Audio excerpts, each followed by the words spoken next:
No começo de 1803, grande parte das anotações de Dalton especulava sobre o arranjo das partículas de um gás dissolvido, especialmente na superfície da água.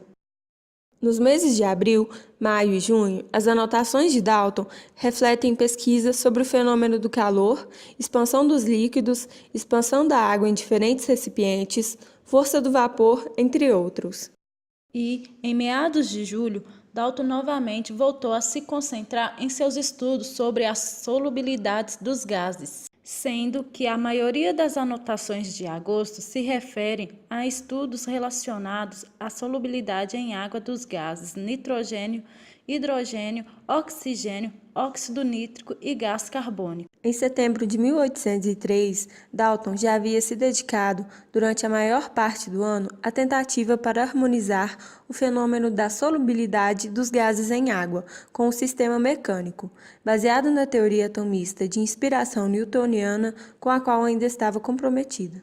E em um artigo publicado em 1805, denominado On the Absorption of Gases by Water and Other Liquids, Dalton expôs seu trabalho sobre a solubilidade dos gases, procurando classificá-los de acordo com as suas frações de solubilidade concebidas a partir de uma engenhosa relação matemática.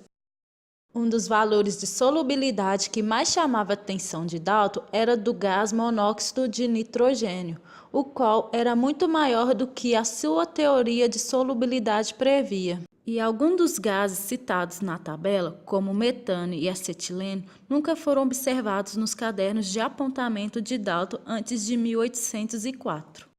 Para explicar os diferentes valores de solubilidade, Dalton especulou se as diferentes massas dos átomos não seriam a causa para essas variações.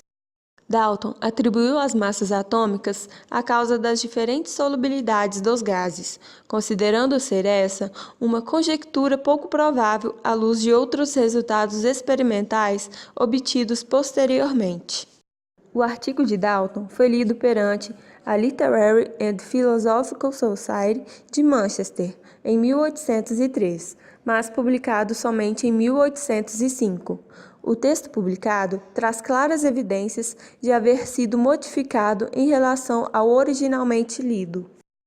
Uma das evidências é o fato de Dalton propor no texto a hipótese de que a solubilidade dos gases dependeria das massas das partículas. Porém, em uma nota de rodapé, comentou que essa hipótese seria pouco provável.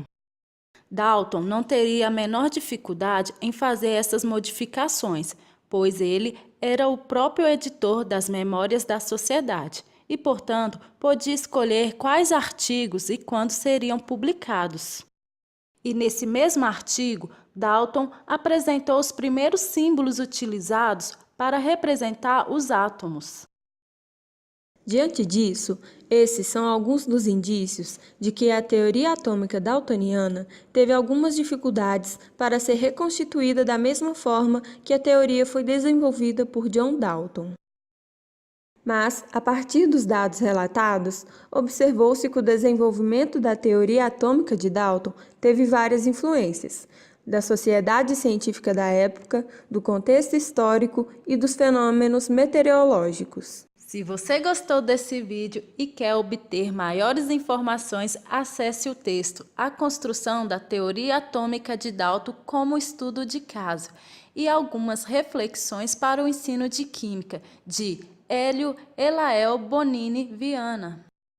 Created using Powtoon.